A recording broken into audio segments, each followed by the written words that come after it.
What's growing on, gardeners? October is finally here, it's cooling down everywhere, and gardening is about to get a whole lot easier. And we are going to celebrate that by growing the best and most productive fall and winter gardens of our lives. On today's video, I'm going to share with you 10 awesome veggies that you can plant in October right now. These are, in my opinion, the most essential and easiest to grow veggies that you can plant this time of year. If you're new to the channel, please subscribe, hit the bell for notifications, and check out my Amazon store and Spreadshop links in the video description for everything I use in my garden and awesome custom apparel and gear. Over the course of this video, I will be mentioning several different named varieties of vegetables that I love growing that have proven to do very well for me over the years. If you are interested in those exact varieties, for your convenience, I will place links down in the video description to some places that sell that seed. As a point of reference, I live on the southeastern coast of North Carolina, Zone 8B, just outside of the Wilmington, North Carolina area, but for the record,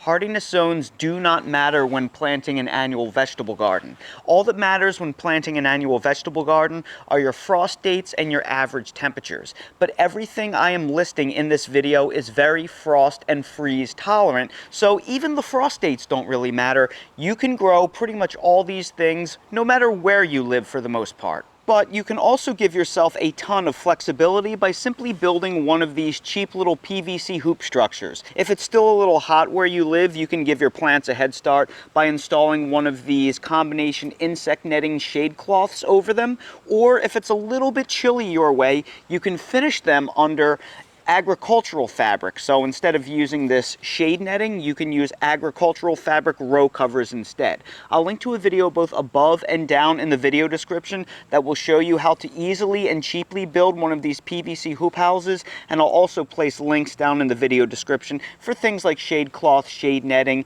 agricultural fabric row covers, things like that to help you out. Awesome crop number one I recommend everyone plant in October has become one of my favorite, if not my favorite, leafy greens of all time, and that is mustard greens. Since moving to the South, I have absolutely fallen in love with mustard greens. They are cold hardy, they are disease resistant, they are really easy to grow, and they are a delicious stewing and stir fry and sauteing green. Nice and peppery, fantastic flavor.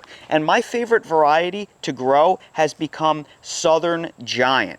Now, what I love about this mustard green is it grows absolutely enormous leaves and it grows very quickly. One of the challenges to growing a fall and winter garden is the sun. The sun gets very weak and the days get very short, so plants can struggle to grow because of a lack of photosynthesis. So even if you're growing very cold-resistant varieties, they may grow very slowly, and that's what is so great about this variety right here. The leaves are so big and they grow so quickly that even in places that have very short days and weak sun, you can still get great growth on these varieties. In the dead of December and January, this performs very well for me and grows absolutely enormous leaves and quickly. I've had no issues growing mustard greens out in my garden down to 20 degrees Fahrenheit. They can take a very hard frost, but if you cover them, they will take even colder temperatures. When we got a couple of nights in the 18 to 19 degree range and we got hit by an ice storm, I simply threw a wash basket over my mustard greens and they took no damage at all with that little roof over them to give them a little bit of frost protection. So again, I highly recommend you build something like one of these PVC hoop houses, you put an agricultural fabric over them, and then you can grow something like mustard greens deep into the teens. Awesome crop number two that everybody should plant in October is another leafy green that I have fallen in love with since moving to the South, and that is collard greens. Collards are a brassica, so they are closely related to broccoli, cauliflower, kale, and the like. However, did you know that collard greens are the most cold hardy of all the brassica greens, even more cold hardy than kale? Yes, it's true. Collard greens can take anywhere from 0 to 10 degrees Fahrenheit uncovered. They will probably take a little bit of damage, but they will recover when it warms up a little bit above that. Now, if you run an agricultural fabric above them, they can possibly take temperatures below 0 by simply keeping the hard frost off of the leaves. So this is, in my opinion, a must grow in your fall and winter garden. And again, what's really great about collard greens is the fast growing nature. So if you have short days and weak sun and a lot of things struggle to grow, you will still get some leafy growth on your collard greens because they grow so quickly, and because they make big leaves, you can just harvest them in a cut and come again fashion where you go outside, you peel off a few leaves, and then you leave the central stems, and then you give them a little bit of blood meal or fish emulsion or some other nitrogen-based fertilizer, and they will regenerate and they will keep growing more and more leaves. So the fast-growing, cold-hardy nature of collard greens make these a must-grow in your late fall and winter garden. And as a bonus, they taste better in the cold weather. So the more cold these collards get exposed to, the sweeter they tend to get. Crops 3 and 4 that you must plant in October are two of my favorite root vegetables, and they are carrots and radishes. In my opinion, no late fall and winter garden is complete without both, because they just excel so well in cold temperatures. Carrots are easily one of the most cold-hardy things we can grow in our fall and winter gardens. The carrots you see right here are easily cold-hardy to 0 to 10 degrees Fahrenheit uncovered, and they will tolerate temperatures below 0 if you put an agricultural fabric or some other type of cover on top of them during the extreme cold. Carrot sweetness is inversely proportional to temperature. That means the cooler the temperature is that the carrots mature in, the higher the proportion of sugar to starch. Carrots that mature in the heat of the summer generally are very starchy and fibrous, and they don't taste all that good, but carrots that mature in the late fall, early to midwinter will be the sweetest, most delicious carrots you've ever had because they just consolidate lots and lots of sugars in the cold. I made a video all about this. If you want to learn how to grow the sweetest carrots that you've ever tasted, I'll link to a video both above and down in the video description. You have to watch that if you want to grow the best tasting carrots. The reasons to grow radishes are a little bit different. These radishes that you see right here, well, they're not nearly as cold hardy as carrots unprotected. Radishes will take temperatures of about 20 to 25 degrees unprotected, but if they get exposed to too much cold, the bulbs can split on you. So if you're going to see temperatures below 20 to 25, I strongly recommend covering them. A little bit of protection goes a long way, but the things that make radishes so incredible is how fast they grow. A lot of us struggle with the weak sun and the short days of winter, and things truck along at a very slow pace, but not radishes. From the day you sow that seed, most varieties of radishes will be ready for harvest in only about 30 days, and they produce big, sweet bulbs this time of year. So I strongly recommend that you continuously and successively plant your radishes throughout the winter. You see, I really don't have a need for a huge bed of radishes, but you just take your finger and you poke a couple holes in the ground, and you can sow 6 to 12 new radish seeds continuously throughout the fall and the winter into spring. That way you can have a non-stop harvest of radishes in your garden. If you love growing cold hardy root vegetables and you're looking for some new and more interesting things that you can plant out, you can consider also growing parsnips, rutabagas, and turnips. They all grow very easily, and they're cold hardy to about 20 degrees or colder as well if you cover them with an agricultural fabric. Awesome crops 5 and 6 that you should plant out in your garden in October are beets and Swiss chard. They are both very closely related. They are actually both part of the amaranth family. However, despite their close relation, we grow them for entirely different reasons. Beets are primarily grown for the bulbs, and just like carrots, when we sow beets that mature in the winter, they are extra sweet. Beets that mature in the summer tend to be starchier and more fibrous, but when we grow beet roots in the wintertime, they tend to have a higher level of sugar, especially when they are kissed by frost. Some cold nights do a lot of good for them. Now, it is possible that you can grow beets for the greenery as well. Perhaps you've heard of people eating beet greens. Well, they are edible, but I'm not a huge fan of growing beets for the greenery because the fertilizing process is very different. If you want to grow beets for the greenery, it's best to give your beets a lot of nitrogen. That way they grow nice big greens. But if you do that, you're going to suffer with root development because the plant is going to put more of its energy into growing greens than growing roots. Therefore, I recommend that you primarily grow your beets in the winter time for the root because they are nice and sweet and extra tender. And of course, once you harvest your beets, you can always eat the greenery as well. However, if the greenery is primarily what you are after, I recommend you grow Swiss chard. That's because Swiss chard makes greens almost identical to beets, except in my opinion they taste better and they are much, much larger. That's because Swiss chard doesn't produce a bulbing root like the beet does. They produce a tap root, and they put much more of their energy into growing those leafy greens. So if the greenery is what you're after, Swiss chard is what you want to plant. Now, beets are cold hardy till about the 20 to 25 degree Fahrenheit range before I find the greenery starts taking some damage. But again, you can go into the teens if you run a row cover on top of them. Swiss chard I have found to be more cold hardy than beets. It can really take punishing cold down into the teens, even colder with a row cover on top of them. Now, the awesome thing about Swiss chard is it can grow perennially for several years. I've had Swiss chard plants that are a couple of years old. However, here in the deep south, they tend to get more beat up in the summer heat and destroyed by worms and caterpillars. So they usually don't make it past a year or two where I live. But you can grow them for many years if you live in a more forgiving climate without as many worms and caterpillars. So for that reason, I recommend everybody grow both beets and chard in their fall and winter gardens. However, I will warn you, do not plant them next to each other like I did a couple of years ago, or else you will get them confused because the greenery will look identical and you will get the plants completely confused until the bulbs of the beets start to actually produce bulbs. Crop number 7 everybody should be planting in October right now are cool season lettuces. Did you know that lettuces both come in cool season varieties and warm season varieties?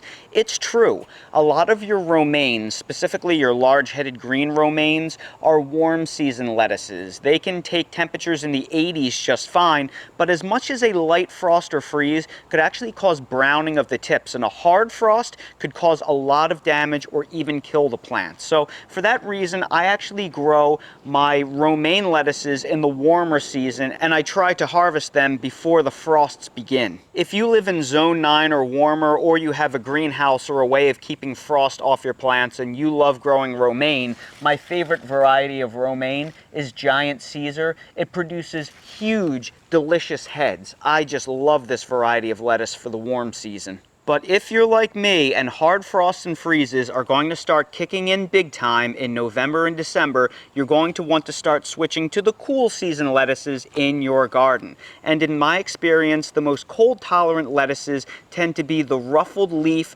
red lettuces. They can really take some punishment. My favorite varieties that I have found so far are New Red Fire, Red Sails, Marvel of Four Seasons, and Rouge de Ver. I have had incredible success with all of these varieties of lettuce in my yard and garden all throughout the winter. All of these I've had success growing down to 15 degrees Fahrenheit with a row cover run on top of them to keep the hard frost off the leaves. In fact, this New Red Fire variety right here, I had an ice storm last year and this sat in the ice and the teens at night just fine without any damage at all. Now, if you like larger heading lettuces, this Rouge de Ver variety right here is technically a red romaine. However, it doesn't produce heads as big as what you're used to at the grocery store, but it can still fill the void if you want something that heads for you this time of year. Your Marvel of Four Seasons lettuce is also a lettuce that can produce a pretty decent sized head if you give it 1 square foot to grow in.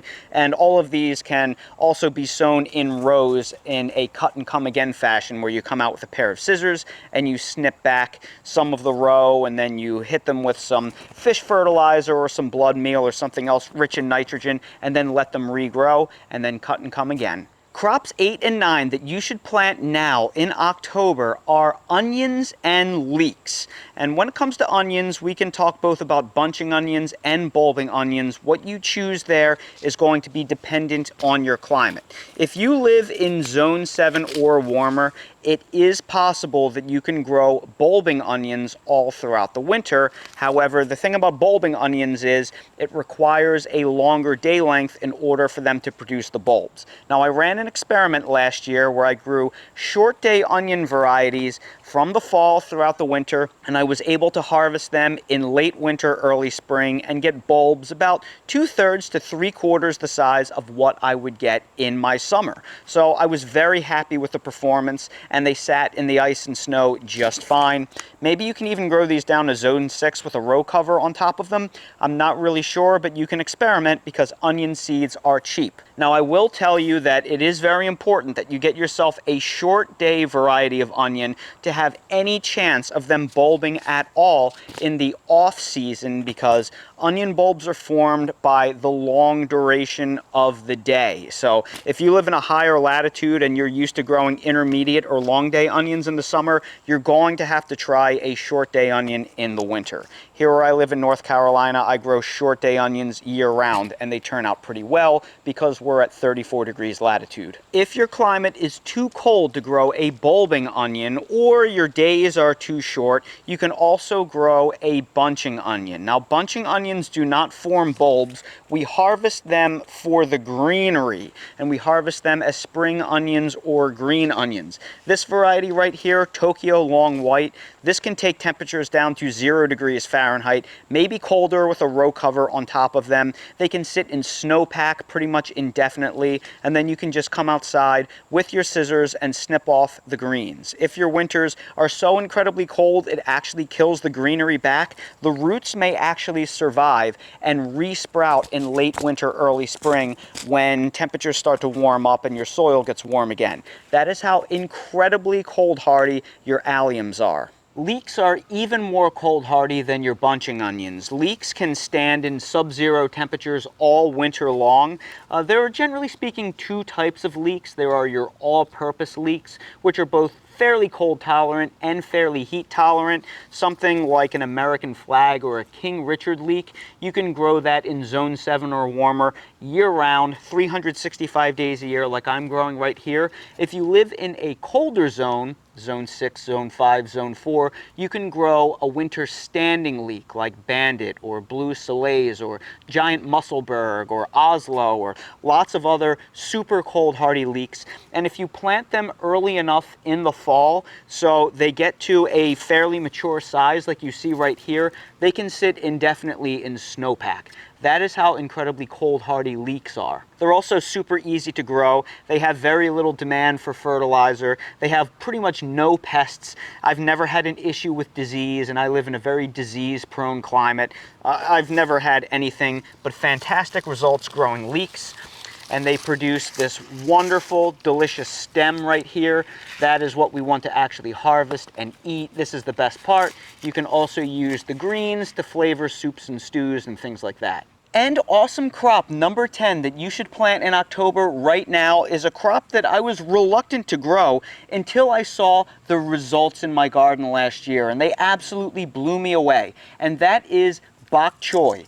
I grew bok choy in this very raised garden bed right here with an agricultural fabric over it all throughout last winter. Now, I've been reluctant to grow bok choy because I've seen information on the internet that says it's only cold hardy to around 25 to 30 degrees Fahrenheit. Absolute nonsense. I ran an agricultural fabric over these PVC hoops right here. We got hit by an ice storm. We had 5 nights in the teens, and the bok choy underneath took absolutely no damage at all. It was one of the easiest things I have ever grown over the winter. And what was amazing about the bok choy was the speed that it grew at.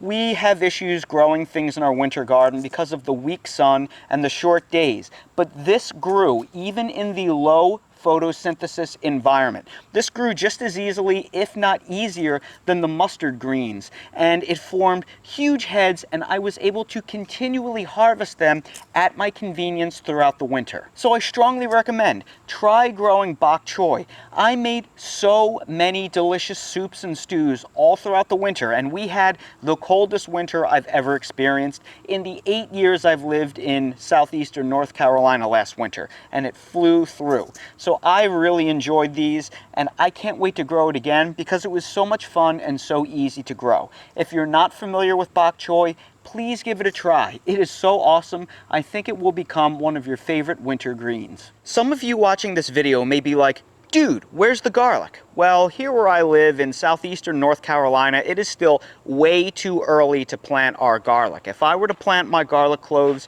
in my garden in October, they would sprout immediately within 2 to 3 weeks, maybe even sooner. And that is generally not what we want. We want the garlic to sit in the ground and accumulate as much chill over the winter as possible. So for me, I don't plant my garlic until around Thanksgiving, mid to late November. So I will be including garlic in my November planting list. It's one of my favorite things to plant that time of year. However, now is actually a good time to buy your garlic, put it in a brown paper bag, and store it in your vegetable crisper in your refrigerator in order to help vernalize the garlic, meaning adding chill hours to it at around 40 degrees Fahrenheit. Just if you choose to do this, you have to make sure you put it in a brown paper bag because the bag has to be able to breathe. If you put it in a plastic bag, it's going to hold all the moisture in and your garlic heads are going to rot. This refrigerator cold vernalization is how I grow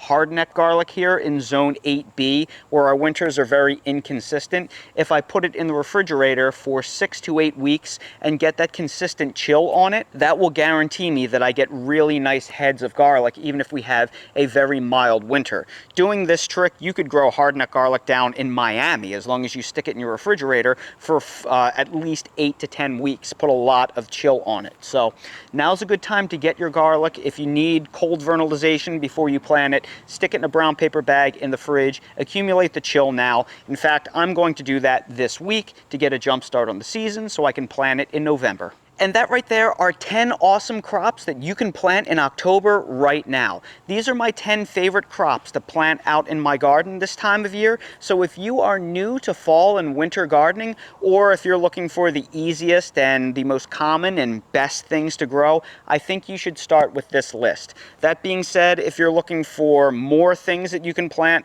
I actually made a super detailed list last year, 35 different crops you can plant in October. I'll link to that video both above and down in the video description if you want a more comprehensive list that sacrifices a little bit of detail. That being said, for the 10 crops I did feature in this video, I will place links to all of the seeds down in the video description below for your convenience if you want to try some of my favorite varieties that have proven to grow really well here in the Carolinas in my winters. So everybody, I sure hope you found this video helpful. If you did, please make sure to hit that like button, subscribe to the channel, and please ring this notification bell so you're notified when I release more videos like these, and share it with your family and friends to increase its reach. Spread it to as many people as possible to try and convince as many people to begin fall and winter gardening.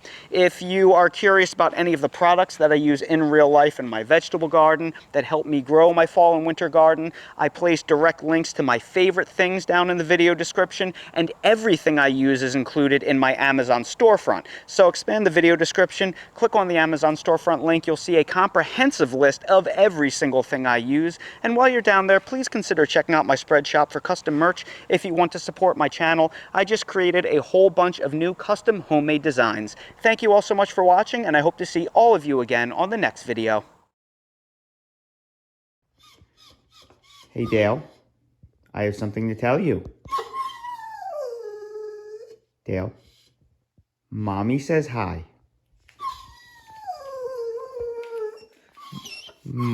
Hey, Dale. Mommy wanted me to tell you that she says hi.